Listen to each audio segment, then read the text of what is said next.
Y para cerrar las intervenciones, invitamos a la doctora Andrea Padilla Villarraga, doctora en Derecho, magíster en Criminología, magíster en Pensar y Gobernar las Sociedades Complejas, psicóloga, vocera en Colombia de Anima Naturalis International.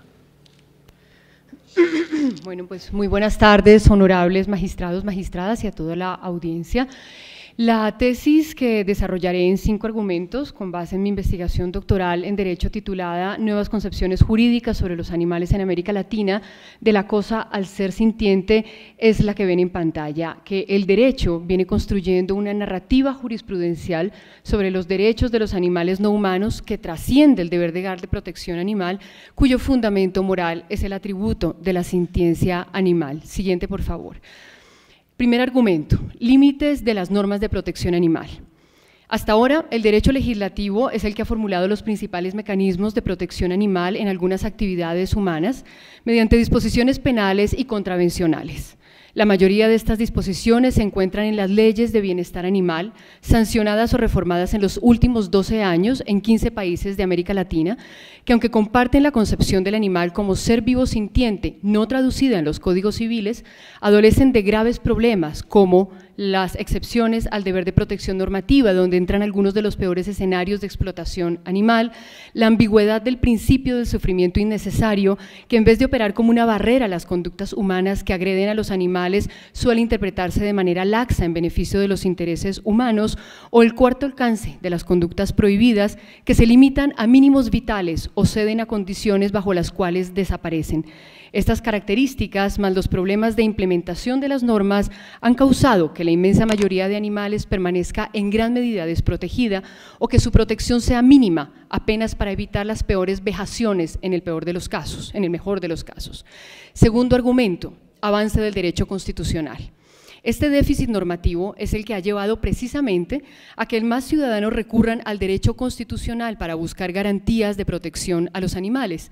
En los últimos 20 años, siguiente por favor, se han producido más de 20 sentencias constitucionales relevantes en 10 países de América Latina. Ese mapa ilustra un poco la distribución de estas sentencias. Con el color verde están señaladas las constitucionales, que incluyen acciones de inconstitucionalidad, por ejemplo, Colombia, Brasil y Perú, recursos de amparo, por ejemplo, Costa Rica, acciones colectivas, por ejemplo, Bolivia, y juicios de amparo indirecto, por ejemplo, México. La acción de habeas corpus también ha sido utilizada. El primer caso se dio en 2005 en Brasil y recientemente, pues como ya hemos escuchado, en Argentina, donde prosperó 2 veces asegurándole la semilibertad corporal a 2 primates. En estas primates, pues tras vivir más de 30 y 20 años confinadas en zoológicos, hoy por fin tienen la oportunidad de compartir con otros individuos de su misma especie, desplazarse, trepar, jugar, explorar y desarrollar sus capacidades naturales en los entornos protegidos que son los santuarios. Es decir, la oportunidad de vivir con dignidad, que equivale a gozar de una vida que se desarrolla conforme a la norma de sus especies de pertenencia. Hoy este recurso está siendo utilizado en Estados Unidos en el seno de litigios estratégicos, ya nos lo contó Steven Wise, a quien ya escuchamos, cuyos clientes han sido hasta ahora 4 primates y 3 elefantes. En suma, la apuesta de la teoría del habeas corpus para primates y otras especies ha sido demostrar que las premisas del antropocentrismo moral son falsas. Tercer argumento, la anterior por favor. Opción por los derechos. En estas sentencias, los jueces, ayudados por la ciencia y la filosofía, han empezado a cuestionar seriamente los fundamentos teóricos de la exclusiva titularidad de derechos en cabeza de los seres humanos.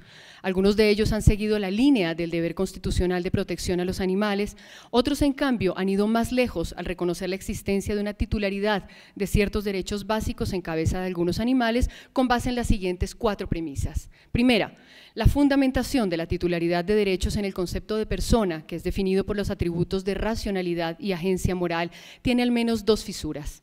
Por una parte, estos atributos son compartidos por animales de otras especies, como bien lo ilustró la profesora Casal, que también tienen capacidades cognitivas, mentales, de autoconciencia y morales, como lo está demostrando una vasta literatura científica. Por otra, estos atributos no son compartidos por todos los seres humanos. Al respecto, el argumento de los casos marginales plantea que si afirmamos que los seres humanos limitados en sus capacidades intelectuales con respecto al estándar tienen un interés en su vida y libertad, al igual que los demás, y por lo tanto tanto estos intereses deben ser protegidos mediante derechos, entonces deberíamos otorgarles las mismas garantías a los mismos intereses de los animales no humanos que tienen similares capacidades cognitivas a las de los humanos limitados, entre comillas, limitados.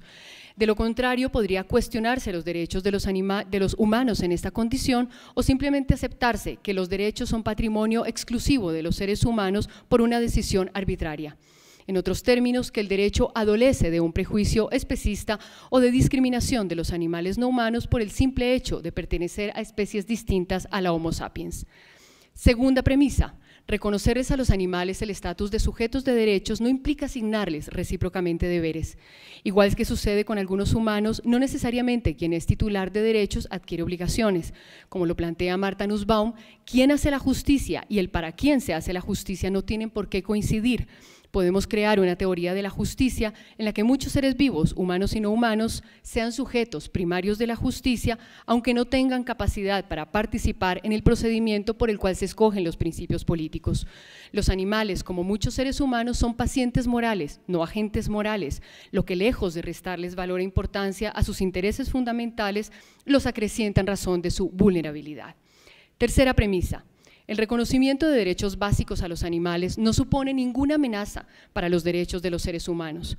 Algunos de los derechos que los jueces les reconocen a los animales en la naciente jurisprudencia latinoamericana son no sufrir innecesariamente, no ser privado arbitrariamente de la vida y la libertad, no ser tratado como cosa, tener una muerte sin sufrimiento y por causas justificadas, gozar de integridad física y emocional y vivir en su hábitat, nacer en libertad y conservarla, o nacer, vivir, crecer y morir en el medio que les propio según su especie. Como lo precisó el magistrado Tolosa, quien con su sentencia desencadenó este interesante análisis, son los derechos correspondientes, justos y convenientes a su especie, rango o grupo, es decir, los que deben proteger a los animales en el modo y la forma más efectivos para su existencia y bienestar. Roger Galvin, fundador de la Animal Legal Defense Fund, propone 3 derechos: el derecho a vivir sus vidas de acuerdo con su naturaleza, instintos e inteligencia, el derecho a vivir en un hábitat ecológicamente adecuado y el derecho a vivir libres de explotación. Steve Wise defiende el derecho a la integridad física y el derecho a la libertad corporal, y Martha Nussbaum, por su parte, plantea que los derechos les garanticen a los animales el desarrollo de sus capacidades básicas, o sea, las que son imprescindibles para llevar una vida floreciente y merecedora de la dignidad propia de cada criatura. Cuarta premisa. El hecho de que los animales no tengan capacidad material y jurídica para reivindicar sus derechos no significa que deba prescindirse de su garantía. Lo característico de un derecho no es que su titular pueda reclamarlo, sino que algún sujeto con capacidad jurídica de obrar pueda hacerlo en beneficio del titular. Cuarto argumento, la sintiencia como atributo categorial. Aunque esta narrativa sobre los derechos de los animales se deriva del discurso constitucional, ambiental y oscila entre miradas ecosistémicas y miradas sobre la dignidad humana como fuente de obligaciones morales con los demás animales, la naciente jurisprudencia animalista viene afinando el atributo categorial en virtud del cual los animales serían sujetos de derechos. Este atributo es la sintiencia, como lo señaló la profesora Ann Peters, que se define como la capacidad que faculta a un individuo para experimentar lo que es bueno o malo para él mismo en su propio ser. Como bien lo dice Gary Francione, ser sintiente significa ser la clase de ser que reconoce que es en su existencia y no en la de otro donde se experimentan el dolor y la angustia. Por eso la sintiencia determina en quienes la poseen la existencia de intereses autónomos en su propia vida y en su bienestar. La adopción de este atributo para definir la titularidad de derechos tiene una enorme importancia en la discusión del caso que nos convoca por la siguiente razón. El conservacionismo ha sido muy importante en la protección ambiental, pero es claro que al ser su interés la protección de los ecosistemas y la preservación de las especies, los animales como individuos no son su principal valoración. En consecuencia, los intereses de los animales pierden en la ecuación y el problema moral de esta pérdida es que quien sufre es el individuo. Él es, como dice Nussbaum, el sujeto de justicia básico. Obviamente, los animales sintientes no podemos desarrollarnos aislados, pero esto no significa que los daños causados a los individuos y a las especies sean homologables. De allí que privar de su libertad corporal a individuos sintientes como un medio para preservar su especie sea cuando menos objeto de análisis de la justicia, o deba serlo. En cuanto a las capacidades cognitivas de los animales como posible atributo para reconocerles derechos legales a algunos de ellos, puede alegarse lo siguiente. ¿Acaso el hecho de que un animal sea capaz de fabricar herramientas o imitar señas justificaría la privación de su libertad corporal? De hecho, el que un animal no pueda darse explicaciones racionales o atribuirle un sentido a su tragedia hace que su sufrimiento sea todavía más real. Además, ¿aceptaríamos este razonamiento para los seres humanos? Por supuesto, defender la posición ética a favor de la sintiencia no implica desconocer, como bien lo señaló nuevamente la profesora Casal, que aunque todos los animales sintientes son susceptibles de padecer daño y sufrimiento, algunos pueden sufrir daños adicionales o agravados en razón de sus capacidades mentales. Por lo tanto, una conclusión justa, en mi criterio, es la que propone Nussbaum, a saber que las diferencias de capacidad influyen en los derechos no porque creen una jerarquía de mérito o de valor, sino porque inciden en lo que puede ser un bien o un daño para cada criatura determinada. Cuanto más complejas son las formas de vida, mayor es el número de capacidades igualmente complejas que pueden mal lograrse y por consiguiente mayores y más diversos son los tipos de daños que pueden padecer. Honorables magistradas, magistrados, podría ser el caso. Finalmente, por último, el quinto argumento, mayores garantías. Encauzar la protección animal a través de acciones soportadas en la titularidad de derechos como el habeas corpus le daría mayores garantías a la eficacia de los derechos de los animales no humanos. Los medios sancionatorios de la Ley 1774 tienen muy corto alcance en la práctica. Los mecanismos de defensa de intereses colectivos, como la acción popular, por su parte, diluyen a los individuos sintientes en el conglomerado de derechos colectivos ambientales, cuyo referente de justicia son los seres humanos. Y finalmente, los instrumentos generales de política pública no solo van al vaivén de cada gobierno, sino que se limitan a algunas especies, como las carismáticas o las que se consideran instrumentalmente valiosas, como ocurre con los planes de conservación. Y si estamos reconociendo, como lo ha hecho la Corte desde 2010, que la sintiencia es el fundamento del mandato constitucional de protección animal, lo lógico sería que este atributo fuera tomado con la mayor seriedad a efectos de salvaguardar los intereses fundamentales derivados de él. En este sentido, los mayores retos serían, primero, definir el contenido de unos derechos fundamentales, es decir, los que le permitan a cada animal sintiente llevar una vida merecedora de la dignidad propia de cada criatura, aún dentro de un esquema de progresividad. Segundo, definir mecanismos de protección legal eficientes y garantistas. ¿Por qué no el habeas corpus, que ya cuenta con precedentes y que de hecho en el siglo XVIII fue usado en el célebre caso Somerset versus Stuart para proteger la libertad corporal de un humano esclavizado, clasificado en aquel entonces como propiedad? La teoría del derecho, al igual que sus formas, son dinámicas evolutivas y deben acompasarse progresivamente con los hallazgos de la ciencia y el cambio cultural. ¿Por qué no incluso la tutela en su versión de ordenación de medidas estructurales encauzada por actores específicos? Honorables magistradas y magistrados, como animales que somos, no podemos negar que la capacidad de sentir y el interés en llevar vidas satisfactorias es lo que nos conecta esencialmente a todos los animales sintientes. Les ruego que en su dignidad y en su condición de hacedores del derecho aprovechen esta oportunidad histórica para dar un salto progresista y progresivo en el reconocimiento de derechos básicos a los animales no humanos. Progresista porque sería una expansión de la comunidad moral que la ciencia y la empatía le están reclamando a la justicia. Progresivo porque podrían empezar por reconocerles a todos los animales sintientes el derecho fundamental a no sufrir y avanzar hacia el reconocimiento a algunos animales, por ahora, del derecho fundamental a la libertad corporal. No hay nada inherente al derecho como construcción teórica y social que le impida este desarrollo. Muchas gracias.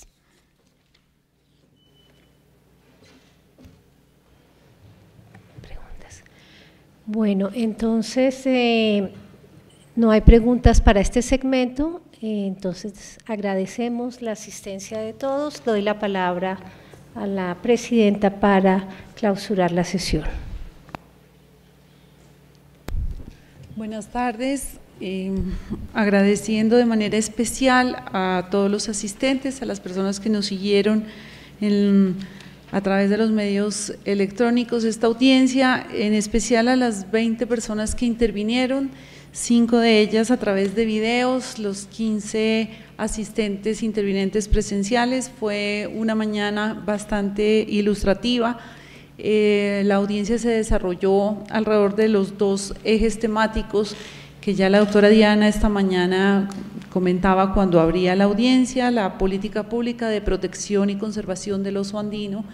De manera particular estuvimos concentrados en conocer más de cerca cuáles son las condiciones de preservación de la especie. En el segundo eje temático ya la visión fue un poco más técnica, ya más dedicados a analizar la protección de los animales en el derecho comparado, tanto en Colombia como en el mundo. Alrededor de sí, los animales pueden ser vistos como sujetos titulares de derechos y si es posible utilizar en el caso colombiano las acciones constitucionales en defensa de los que diríamos derechos de los animales. Un debate bastante interesante que la Sala Plena de la Corte tendrá que resolver en poco tiempo y seguramente contará con, además de el apoyo y la cantidad de ideas que oímos, la cantidad de personas conocedoras que nos ilustraron, seguramente acudiremos a doctrina y otros intervinientes que hay en el proceso. Muchas gracias, cerramos la audiencia pública, esperamos contar con ustedes en siguientes oportunidades.